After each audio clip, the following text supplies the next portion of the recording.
From anger to tranquility, Seneca's Stoic lessons. Have you ever felt like you're carrying a weight that isn't yours? Something that seems to boil inside, draining your energy, your peace, and even your joy? That, my friend, is anger. It doesn't warn you. It doesn't ask for permission, and by the time you realize it, it's already taken over everything. But you know what's worse? It's not the outside world that suffers first. It's you. Anger, as Seneca said, is the precipice of the soul. Imagine yourself on the edge of an abyss. One wrong step and you fall. That's how it works. It's not something you can control, like your phone's volume, turning it down gradually until it's silent. No, it's like a strong current that drags you away without asking permission. Think about this. When you give space to anger, it's like holding acid in your hands. Who gets hurt first? It's you. Before it affects anyone else, it corrodes the one who feels it. Your mind becomes cloudy, your emotions lose direction, and often what you value most, relationships, family, even your health, starts to fall apart. And yet, we continue to feel it. Why? Because we're human, programmed from the dawn of time to react, to attack, to seek retaliation. It seems natural, almost instinctive, but does it make sense? Now imagine something else. Think about the last time you lost your cool. Maybe someone cut you off in traffic or a friend forgot to include you in a plan. Do you remember how you felt? Blood boiling, heart racing. And then, did you resolve anything? Make the problem disappear? Or did you just carry that weight for hours, maybe days, while the other person didn't even notice? That's the trap of anger. It deceives you. It makes you believe you have power when, in reality, it only holds you back even more. It's like drinking poison, expecting someone else to suffer. And there lies the harsh, raw truth. The one who suffers from anger is the one who feels it, not the one who provokes it. But what if there were another way? What if, instead of falling into that abyss, you could stop, breathe, and say, I choose differently? Because yes, it's a choice. Letting go of anger is making room for peace, for clarity, for self-control.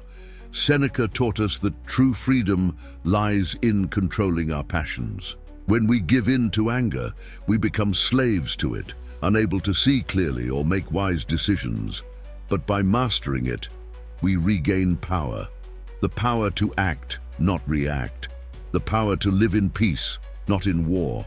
So, ask yourself, how long are you going to carry this weight? How long are you going to let something or someone steal your calm, your health, your happiness? Life is already full of challenges. Why add another burden you don't need to carry? Today, I invite you to reflect. Next time anger knocks on your door, don't let it in. Remember, you have a choice. Choose peace, choose freedom, choose yourself. 1. The instinctive and historical nature of anger. Have you ever stopped to think about why, even knowing that anger harms us, it still arises so easily? It's as if it's etched into our DNA, ready to explode at any moment. But what if I told you there's an explanation? That deep down, anger is an inheritance from our ancestors, a remnant from times when reacting with brute force was the difference between living or dying. Imagine the scenario, thousands of years ago. In a time when danger was around every corner, if someone attacked you, the only way to survive was to retaliate. Eye for eye, tooth for tooth. It was a survival instinct, an internal cry that said, protect yourself, fight, show your strength. Back then, anger seemed like an ally. But times have changed and we've evolved. Today, what was once a survival tool has turned into a burden. Anger, which once had a purpose, now often leads us to impulsive decisions, hurtful words, actions we regret. And yet, we remain stuck in the idea that reacting with anger is a sign of power. How many times has cinema reinforced this? Think of protagonists driven by revenge. They lose everything, give in to anger, and the storyline makes us believe that this is what makes them strong, that this fury gives them supernatural energy to overcome. But here's the secret. That's fiction. In real life, anger doesn't give us superpowers. On the contrary, it steals our control, making us hostage to an instinct that no longer makes sense. Remember the last time anger took over you. Maybe you shouted, broke something, or even thought, "That's it, now I show who's boss." And what happened next? Did you feel stronger? Or did you realize too late that the only real damage was to yourself? Anger is deceitful.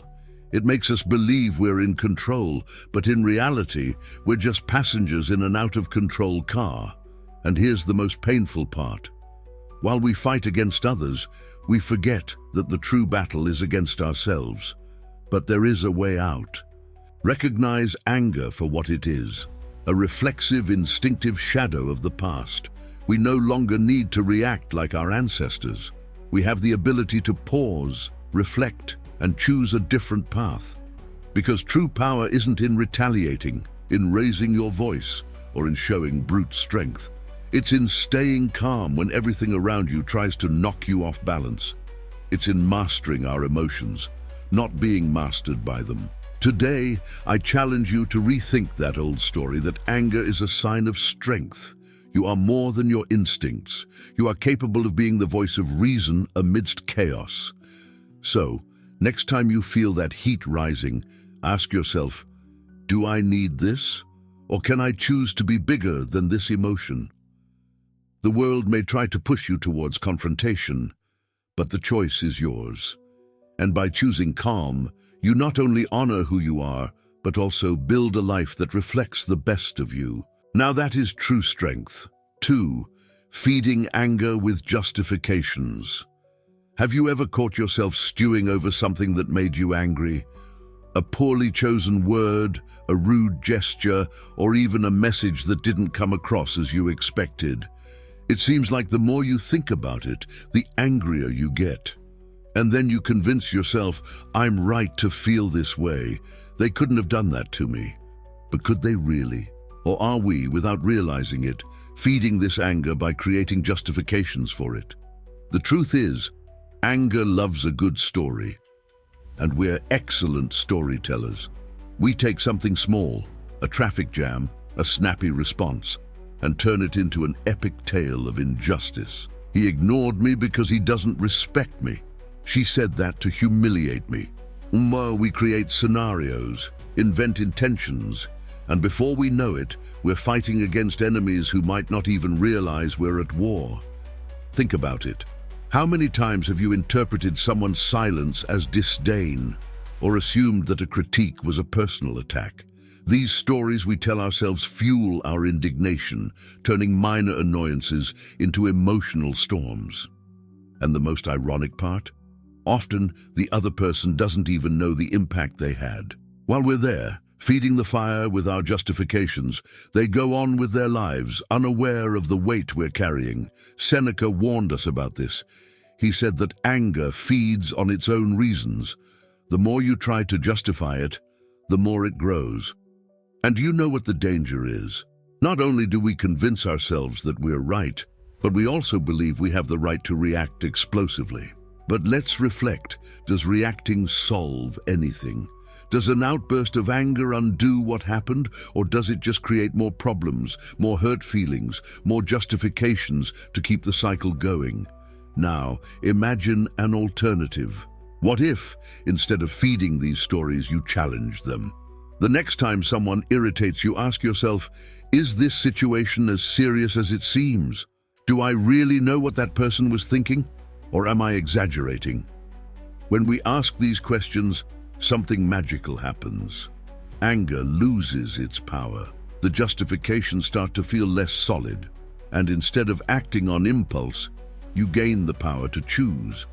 Because in the end, anger isn't about what happens to you. It's about how you interpret what happens.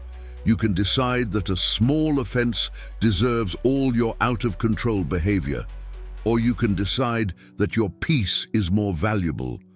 So, stop feeding anger with stories. Stop justifying what only hurts you. Choose a different path, a path that sets you free. Remember, it's not what others do that defines you, but how you choose to respond, and the choice is always in your hands. 3. The impact of anger on health and relationships. Imagine a fire. At first it's just a spark, small, almost harmless, but if you don't put it out quickly, it grows, and before you know it, it's out of control, destroying everything around it. That's how anger is. The moment it arises, it feels legitimate, even justifiable. Someone said something that hurt you, ignored you, or a plan went wrong. You feel that heat rising and think, I have the right to feel this way. And maybe you do. But the issue isn't the right, it's the price you pay for it. Because anger doesn't just destroy what's outside of you, it corrodes from within. Every time you hold a grudge, let resentment grow, you're affecting the most important person in your life, yourself. Have you noticed how, after a day full of irritations, your body feels exhausted? Your head aches, your muscles are tense, your heart races. It's not a coincidence. Science confirms it. Constant anger can cause serious problems like high blood pressure, insomnia, and even heart disease. And it doesn't stop there. Anger isn't selective. It hits those closest to you. Friendships fall apart, families drift apart, and relationships that were once strong start to crack. All because, in the heat of the moment, words and actions hurt. And then comes regret. But the damage is already done. Now think of a situation where you lost your cool. You yelled, maybe said things you didn't mean, and the next day, with a calmer mind, you wondered, why did I do that? Was it worth it? How many times have we repeated this cycle? Seneca said that anger is like acid. Before it hits others, it destroys the container that holds it. And it's true. While you're boiling, peace is gone, clarity disappears, and you act like someone you don't recognize. But there is hope. Just as a fire needs fuel to keep burning, anger only persists if you feed it. And do you know the secret? You can choose to stop. The next time you feel anger rising, breathe. Ask yourself, is this worth my health, my family, my friends? Most of the things that irritate us won't matter in a week, a month, or a year. Yet the words said in the heat of anger can leave marks forever. So choose to extinguish the fire before it starts to burn what you love most. It's not easy. Controlling anger takes effort, patience, and practice. But what you gain in return is much greater. Stronger relationships, preserved health, and a peaceful mind. You are bigger than anger, and the power to protect what truly matters is in your hands. Today, decide to preserve your peace. Decide to care for those you love. Decide to care for yourself. 4. Strategies for dealing with anger, inspired by Seneca. Anger is an emotion that we all face. It comes without warning, like a storm that destabilizes everything around it. But you know what's more interesting? Although we can't prevent anger from arriving, we have complete control over what we do with it. And this is where Seneca's wisdom guides us, with simple yet powerful strategies to transform this destructive feeling into learning and growth. 1. Awareness. Recognize what you feel. The first step in dealing with anger is to acknowledge it for what it truly is. A temporary emotion, not a permanent sentence. When you find yourself irritated, pause for a moment and ask, why am I so upset? What is the real cause of this? Often, the origin of our anger is smaller than it seems. The secret lies in healing, not retaliating. Because retaliating solves nothing. It only adds to the weight you're already carrying. 2. Perspective. Will this still matter tomorrow? You know that problem that seems gigantic right now? Take a step back and look at it calmly. Ask yourself, will this still matter tomorrow, next week, or next year? When we put things into perspective, we realize that many of our irritations don't have the power to impact our lives in the long term. It's not worth wasting your peace on something that will fade over time. 3.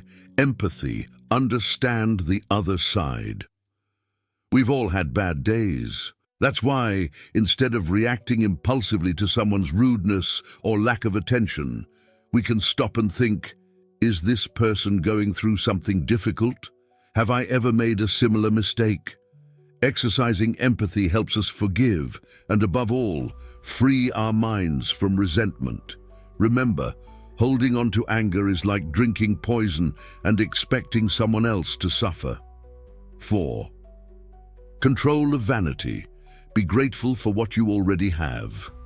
How many times do we get irritated because we feel we haven't been recognized, valued, or respected? Vanity is dangerous fuel for anger. The more we desire status or validation, the more frustrated we become with what we don't have. Gratitude is the cure.